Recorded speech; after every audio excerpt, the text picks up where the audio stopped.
été donnée au fil du temps. Nous devons être éduqués sur la vérité. Une partie principale de mon ministère consiste à éduquer afin que les vies puissent être cassées. Beaucoup de gens sont contre le christianisme pour de nombreuses raisons, mais l'une des principales raisons est qu'ils ne comprennent. S'il y a quelque chose de oublié ou que vous ne comprenez pas, veuillez le laisser dans les commentaires et commençons à comprendre. Il faut commencer par le début des grandes croyances. Cela nous amène à la Mésopotamie, également connue sous le nom de l'ancienne Babylone. Voir la plupart des gens qui parlent contre le christianisme la plupart du temps vous diront que le christianisme a volé leurs croyances à l'Égypte ancienne. Quand quelqu'un dit cela, cette vérité est faite historique. Premièrement, le christianisme auquel ils font référence n'est pas le christianisme, mais le catholicisme romain, deux choses très différentes. La simple compréhension de la doctrine se prouve facilement maintenant pour ceux qui ont une connaissance approfondie. Permettez-moi de souligner que je comprends, nous pouvons aller plus loin avec et la marque de Caïn. Mais cette vidéo est un bref synopsis comme je l'ai dit plus tôt, mon objectif de la vidéo est d'abandonner la base et la fondation dans lesquelles toute autre personne. Donc, cette fondation commence après le déluge dans la première civilisation connue. Mésopotamie. La religion mystérieuse de l'ancienne Babylone et le début du paganisme commence après le grand déluge qui a détruit l'homme. La religion mystérieuse a été racontée dans de nombreuses histoires différentes à travers de nombreux millénaires. Ils se composent de beaucoup sont en fait tous infectés par les mêmes dieux, des cultures différentes, des époques différentes, des langues différentes, mais tous avec les mêmes figures et la même structure d'histoire. Essayez d'inclure le christianisme là-dedans. Le problème est qu'il leur manque juste des informations clés maintenant pour clarifier et expliquer dans les termes les plus simples avec la religion, tout simplement le polythéisme ou le paganisme. Vous avez entendu cela à l'école, le polythéisme est la croyance en plusieurs dieux.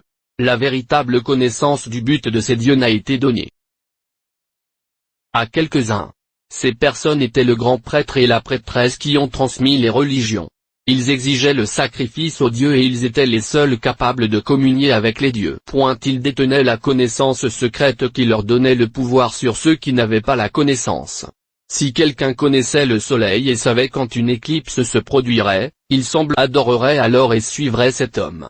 C'est une explication simple, mais vous devriez en comprendre le sens et le polythéisme et la plupart des cultures, vous verrez la même structure. Dieu, une femme vierge qui était la mère de Dieu et un fils de la mère qui a été imprégné du Dieu mâle. Il y a le Dieu Père, le Dieu Mère et le Fils de Dieu. Et c'est ce qu'est le paganisme. Il suit toujours la structure et cette histoire a commencé en Mésopotamie. Babylone antique. Alors, voici l'histoire. Laisse-moi juste mentionner que ce récit n'est pas seulement soutenu par la Bible, qui ne le couvre que de manière très basique, mais provient de la fondation même de la franc-maçonnerie et de nombreux autres livres, options ci-dessous. Donc, quiconque discrédite ces informations, assurez-vous de faire point après le déluge. C'était la famille de Noé choisie pour repeupler la terre. Il avait 3 fils, Shem et Ham. L'histoire du paganisme vient de la lignée du jambon. Petit-fils de Noé. Cush venait de la ligne de jambon. Il a fait tout le contraire de ce que Dieu a ordonné. Dieu leur a ordonné de faire fleurir la terre et de l'adorer. Cush est cependant devenu un leader, amenant les gens au total, vivre sous lui. Vous pouvez voir les lignes de Ham, Shem et Japheth dans la Genèse. Chapitre 10. Vous voyez souvent lors de la lecture de la Bible, nous pouvons souvent ignorer cette info. Pour comprendre les choses, il faut suivre les lignées. C'est pourquoi il nous est donné. Revenons donc à l'histoire. Cush a promu une pure rébellion contre Dieu, menant à la création et à la construction de la tour de Babel. Il voulait monter au ciel et vaincre Dieu. Il voulait construire une structure qui, si jamais vous décidiez d'inonder à nouveau il pourrait le vivre.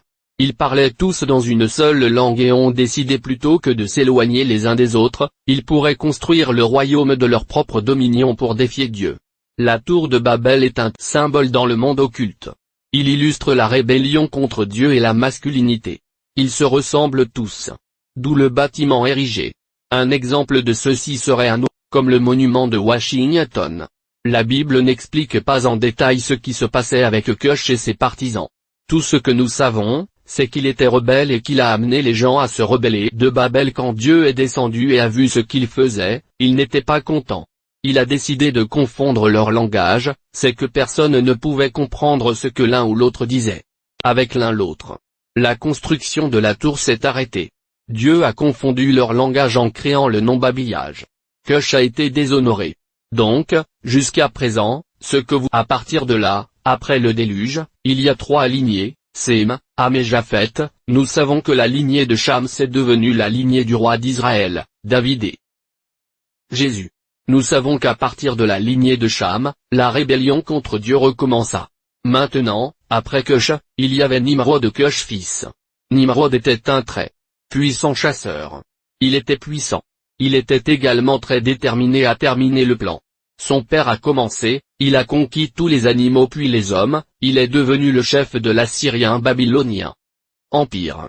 Nimrod est le début de toutes les histoires qui ont été transmises au fil du temps sur les dieux auxquels tout le monde se réfère. En dénonçant le christianisme. Son histoire s'est développée lui en un dieu. Tout commence avec lui en suivant l'occulte qui le ramènera mais remonte encore plus loin à Caïn. De toute façon c'est son histoire qu'il faut comprendre pour comprendre ce que croient les esprits des païens. Nimrod a communiqué avec le monde des esprits, ce qui l'a guidé vers de grandes réalisations. Comme la tour de Babel. Il a atteint la connaissance sur leur peuple. Nimrod a commencé le premier gouvernement mondial où ils pratiquent tous la même religion. Ils étaient gouvernés sous lui. Ils accomplissent des sacrifices humains et ils l'adorent comme Dieu parce qu'il défie carrément. Ouais. Nimrod n'a trouvé la rébellion que de la part de l'autre fils de son oncle Shem Noé. Shem a amassé les abominations que Nimrod et Cush avaient fait que Shem suivait les commandements de Dieu. Il complota avec d'autres conspirateurs et tua. Nimrod a plus que tué Nemrod. Ils l'ont coupé en morceaux et ont à toutes les différentes villes qui étaient sous le règne de Nimrod. Shem a fait cela pour montrer que Nimrod n'était pas un dieu et pour que les gens arrêtent ce qu'ils faisaient et commencent à adorer et à obéir aux dieux de les partisans étaient nerveux et effrayés. Il était évident que Nimrod n'était pas un dieu et que son père était déjà vaincu. Il ne savait pas où aller à partir de là et c'est là que la prochaine partie lien. La réponse est en fait venue d'une femme, la pute, mais il suffit de récapituler l'histoire de Nimrod pour comprendre qu'un homme au début revendique le pouvoir sur les autres, prétendant être Dieu. C'est un concept simple et facile pour que le vrai tournant commence comme je l'ai dit avec la femme, cette femme qui apparaît sur cette photo est Sémiramis. Samaranch était la première épouse de Cush. Elle était aussi la mère de Nimrod. Elle a prétendu être née divinement après que Cush ait perdu le pouvoir afin de rester au pouvoir. A fait l'impensable. Selon notre opinion moderne, elle a épousé son fils Nimrod. Puis peu de temps après la mort de Nimrod, elle est tombée enceinte et a trouvé un autre moyen de rester au pouvoir. Elle a dit aux gens que c'était l'esprit de Nimrod qui l'avait imprégnée. Elle a affirmé qu'elle avait eu une naissance vierge de l'esprit de Nimrod. Sémiramis n'a couché avec aucun qui a été imprégné par l'esprit Nimrod. Elle a affirmé que Nimrod était maintenant un père et Sémiramis était la mère. C'est le début. Au début du père et de la mère, l'adoration de le principal moteur du polythéisme, mais la plupart des gens ne feront jamais le lien réel. Vous voyez Raymond a réussi à convaincre les partisans de Nimrod que son fils était l'accomplissement de la Jésus dans Genèse 3:15 et je mettrai inimitié entre toi et la femme et entre ta postérité et sa postérité. Il t'écrasera la tête et tu t'écraseras son talon. Les gens croient que son fils sera le sauveur pour vaincre le serpent. La réalité étant que c'était en fait le serpent qu'ils adoraient. Elle a réussi à convaincre ses followers que Nimrod n'est pas mort, mais qu'il est monté au soleil. Elle a affirmé que ce sont les rayons du soleil dieu Nimrod qui l'ont amené à concevoir, il devait maintenant être adoré le dieu soleil. Elle s'est faite une déesse affirmant qu'elle a été divinement créée. Elle était en fait la déesse de la lune. Elle leur a fait croire qu'elle était descendue de la lune sur la terre en un œuf de lune géant tombé dans l'Euphrate. La reine de Babylone Aka. Amadonna Sémiramis est devenue connue comme la déesse de la lune Ishtar qui peut être prononcée comme Pâques et son œuf de lune sont devenus connus sous le nom d'œuf d'étoile. Vous savez, les chrétiens devraient vraiment comprendre cela lorsqu'ils célèbrent faussement cette fête païenne de Pâques. Maintenant le nom était Thomas, il était maintenant le Fils de Dieu. Il était le Dieu Fils renaissant et il est né au solstice d'hiver. C'est là que vous obtenez le portrait de Madonna d'où vous voyez le Dieu maintenant le Fils de Dieu. Plus tard, Thomas a été tué par un cochon sauvage. Sémiramis. Maintenant Ishtar a dit, il est monté au soleil. Notre union après que Nimrod et Sémiramis aient continué avec leur culte et leurs sacrifices. Mais à cause de Sém et de la défaite constante de Dieu, ils ont changé leur approche. Une fois fait à l'air libre sera maintenant fait en secret. Toutes les pratiques conduites depuis le coussin Nimrod issu de la canalisation des esprits se fera désormais dans l'obscurité. Seulement complètement révélés à ceux-ci étaient les grands prêtres et les prêtresses basés sur l'histoire de Nimrod. La religion des mystères a été créée. Cette religion s'est propagée parmi les différents empires antiques de Babylone, d'Égypte, de Perse, de Grèce et de Rome. C'est ce que le paganisme en est la définition la plus pure, le paganisme est l'ensemble de toutes les croyances polythéistes centrées autour d'une croyance centrale. Les histoires peuvent changer, les noms des dieux peuvent changer, mais il y a toujours une structure très particulière. Le Dieu Père qui est le Dieu Fils, le Dieu Mère qui est la déesse de la Lune et le Fils de Dieu qui est le Dieu Soleil renaît en fonction sur la nation ou la culture d'où vous venez. Ils portaient des noms différents mais ils suivaient tous la même structure. Père Dieu, Mère Dieu et Fils de Dieu. Ce graphique illustre la culte des dieux et des déesses des païens de différentes cultures, empires et religions. Cela peut être assez déroutant car il existe de nombreux noms et histoires différents selon la nation, région ou culture, mais cela devrait vous donner un exemple assez fort à Babylone, le dieu solaire ou dieu père était Nimrod. La déesse de la lune ou dieu mère était Sémiramis et le fils de Dieu un René était Thomas en Égypte. Le dieu solaire était Ra. La déesse de la lune était Isis. Et le fils de Dieu était Horace. En Grèce. Le dieu solaire était Zeus.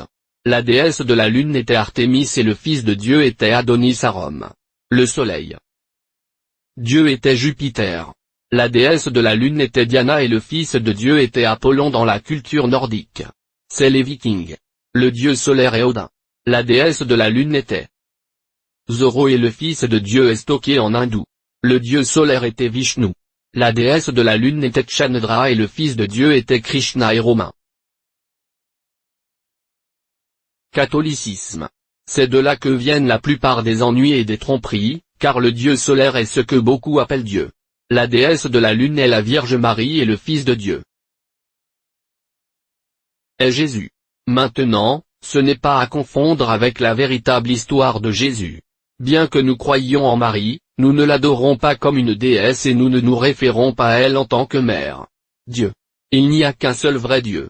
C'est la confusion qui a été mise dans le monde par l'Église catholique romaine qui fait ses dieux païens avec l'histoire de Yeshua. Je vais faire un vidéo pour montrer la preuve. Le point principal est que bien que Satan ait stratégiquement créé la même histoire, il existe des différences significatives. Il est impossible de ne pas voir la connexion de l'histoire de ces dieux et déesses.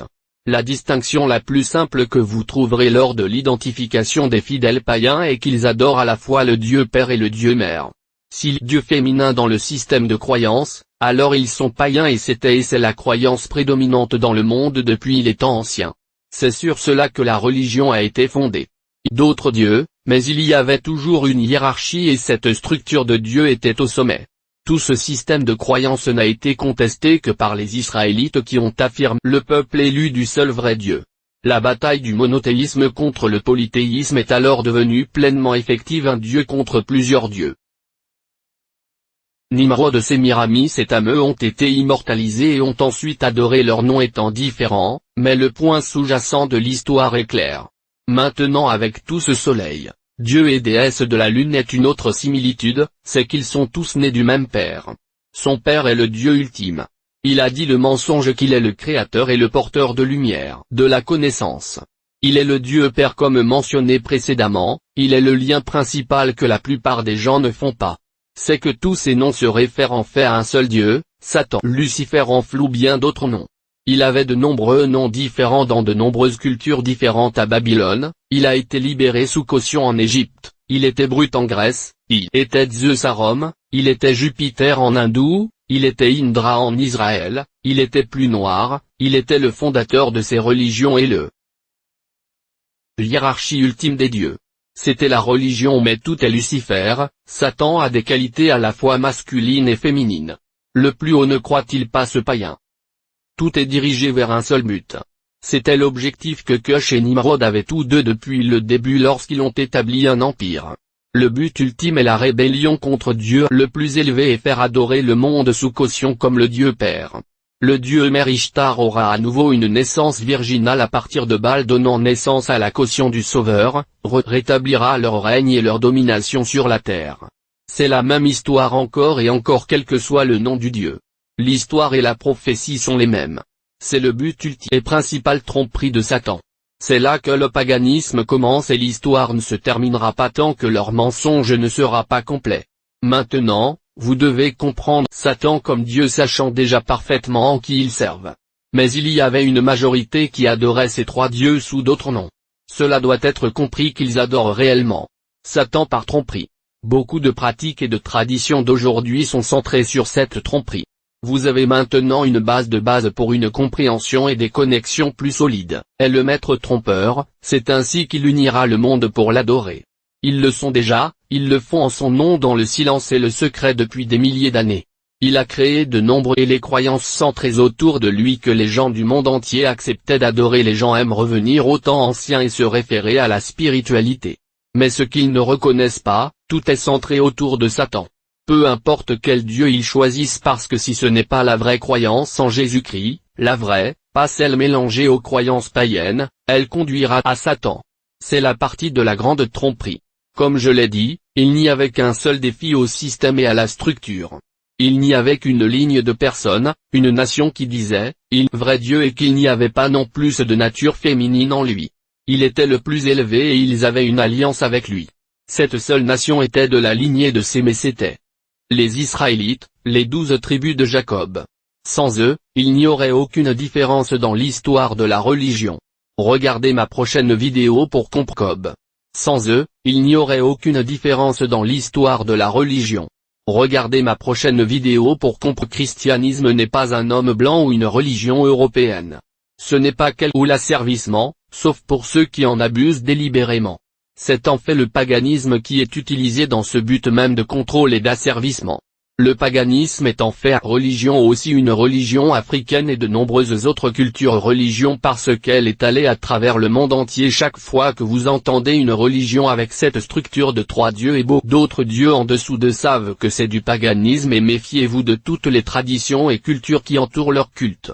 Il y a beaucoup de prophéties qui correspondent à la vraie. Le Messie à travers Jésus-Christ. Satan, le trompeur, a utilisé les plans de Dieu pour tromper l'homme.